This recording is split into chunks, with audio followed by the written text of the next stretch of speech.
Welcome back to Benedus Games, everybody.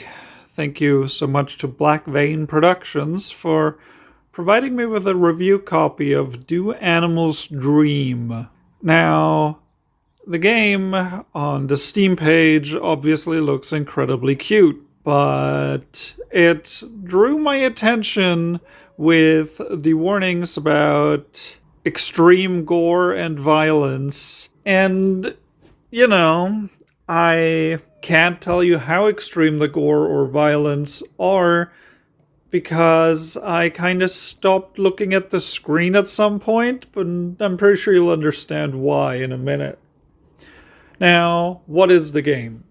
It's a roughly 1 hour long walking simulator with 3 endings. You play as a whaler who's stranded on an island of talking animals, and you're immediately tasked with finding a cure for whatever afflicts the leader of the talking animals, which is obviously a lion. So you walk around, you talk to admittedly very adorable animals. You talk to a pig, some chickens, a cow, a crocodile, all that stuff. And you very quickly learn that there used to be humans on this island, but the lion convinced them to leave. I'm not going to go into spoilers for this game just in case you do want to play it. The controls are absolutely abysmal. The animation quality is terrible.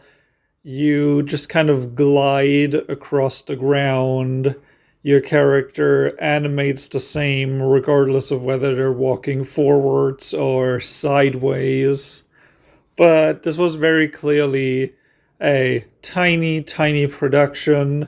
So, it's not the end of the world. It shouldn't be a deal breaker. If you think that the subject matter is something that you're interested in engaging with, just forget about the terrible animation quality. It's okay. So in terms of gameplay, you get to make dialogue choices, most of which, from what I could tell after playing through the game 4 times, don't change anything, really.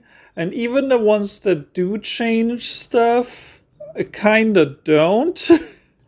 You meet an ant that is very existentialist and doesn't want to live anymore. And you can either talk it into, hey, why don't you just try appreciating life again? Or you can just step on it. And from what I could tell, all that does is sometimes you get a little text box telling you that you feel some tickling on your neck because the ant just climbed onto your shoulder and went on adventures with you, or nothing if you just step on it. I don't think it affects anything in the game. All you do in this game is fetch quests. You walk to a place, you talk to an animal, and you do whatever that animal asks of you, and then you move on to the next place until you have all the items you need. It's very reminiscent of some of the RPG Maker games that I used to make just as a little experiment, where there isn't really any gameplay, and the only challenge comes from doing the things in the right order, which you don't even necessarily have to do in this game.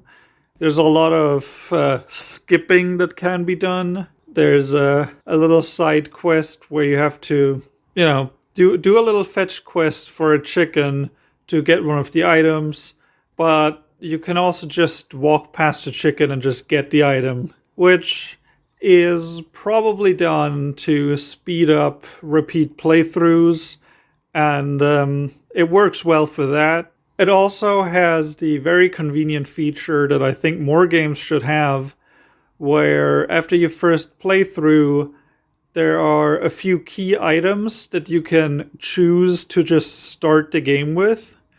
So finding a cure for the lion is basically the first half of the game, the first 20 to 30 minutes of the game. And on your second or third playthrough, you can just say, hey, I would like to start the game with the cure. And that allows you to just skip past a sizable portion of the game where you don't actually make any meaningful choices that will affect the ending. So the game very much knows that even though it does want you to play through it at least 3 times, it also recognizes that its gameplay isn't engaging enough to justify spending 3 hours on it. Instead, I spent about an hour on my first playthrough when I was exploring and talking to everyone, and then 20 minutes on my second playthrough when I was looking for, the second ending, and then about 5 to 10 minutes on my third playthrough to get the final ending. What this game is about, and that's pretty apparent the second you boot it up, is eating animals is wrong. And you may or may not agree with that message. I personally do. I haven't had meat in almost 3 years now, and I just feel perfectly fine with it. I feel better knowing that I don't contribute as much to the horrible conditions that animals are put through in factory farming. Unfortunately, the game does that thing that all media apparently has to do to tell people, hey, eating animals is wrong. And that is that at one point in the game, depending on which path you take, you're going to be sat down in front of a screen, and you're going to have to watch a video about how horribly animals are treated in factory farms. And a lot of it is depressing to look at, the conditions the animals are kept in and stuff like that, but the game can't help itself and will show explicit footage of animals being slaughtered. I hate when people do this because it makes us herbivores seem sick.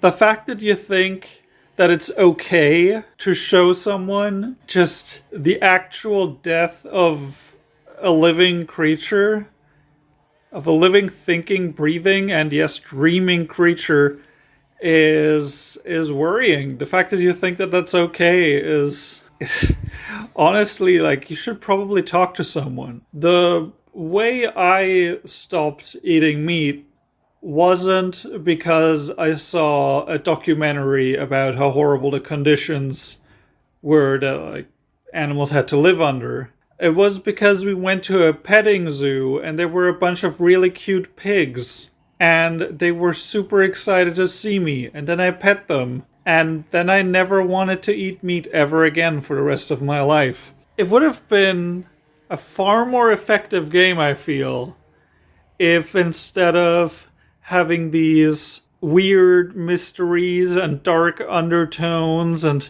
blood and gore and violence, if the game had actually just been about a realistic representation of how intelligent and how almost sapient some of these animals are. It's proven beyond the shadow of a doubt that a lot of animals do dream. Yeah, if you have a cat or a dog, you've seen them dream. You've seen them dream about hunting something when their ears and legs twitch. That's all you should ever need, really. If you want people to feel bad about eating animals, you should show them why animals are beautiful and why you don't have to. You don't.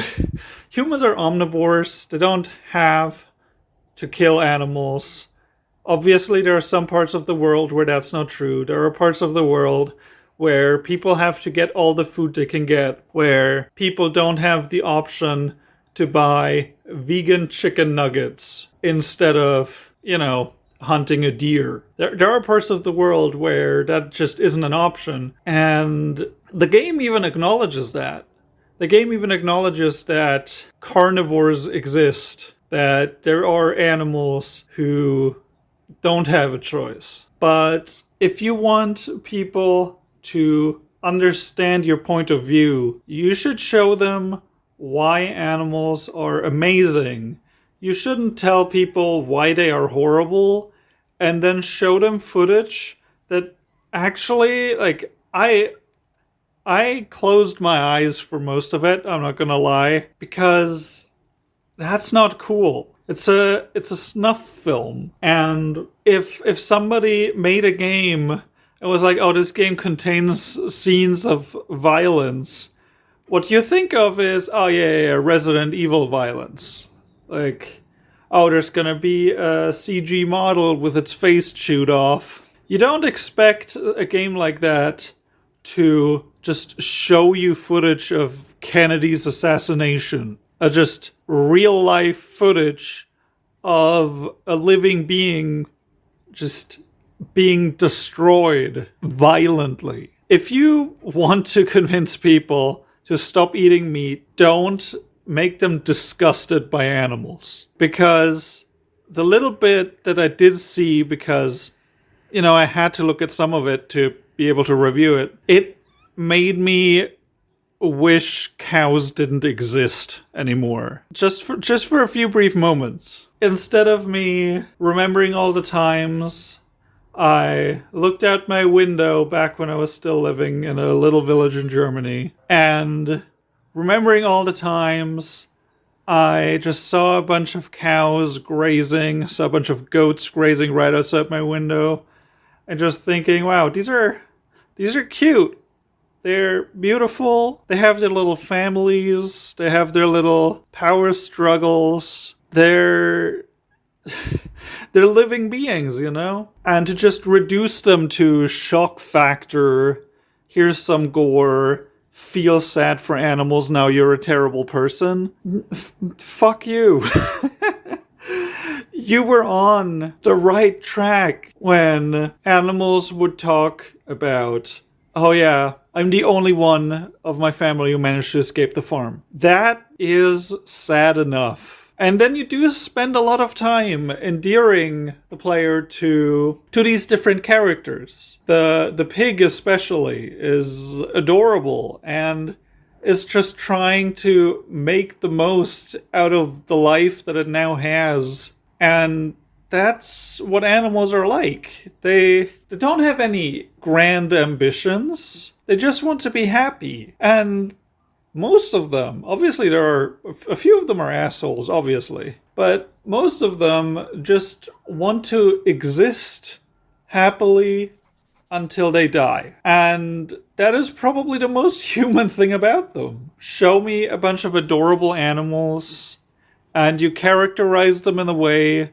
that, while not all of them are likable, but all of them have a point, all of them have something about them that makes them so close to being human, then don't immediately follow that up by exploiting their deaths for your own personal gain. Because that's exactly what you're criticizing these massive slaughterhouses of doing. You're exploiting the fact that they got killed. And not just in a way where you talk about it, you talk about the mistreatment, you talk about this pig that escaped from the farm, but you actually just show these animals as disgusting meat bags that are being ripped apart by humans. And yes, that makes me resent the humans. Of course it does. But it also makes me not want to have to deal with these animals. It makes me want to look away. It's disappointing, honestly. So if you make another game like that, don't be afraid for characters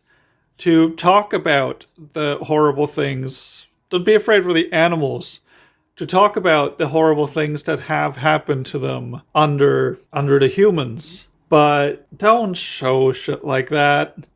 Like, PETA tries to do this stuff every time there's a game they disagree with, and it's always just been disgusting and so unpleasant that nobody wants to play it. You can make a wholesome game about how nice the world would be if animals were just treated properly. Maybe you should try that next time. So, yeah, the game is incredibly janky.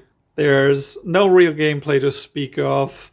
The writing is endearing but incredibly ham-fisted. If you do want to play it, just be aware that you might run into something you really don't want to see. You might run into something that nobody wants to see. You might run into something that nobody should be able to edit into a video without feeling disgusting for exploiting animals, which is the exact thing the game claims to be against. So, I did not expect to have this much to say about this game.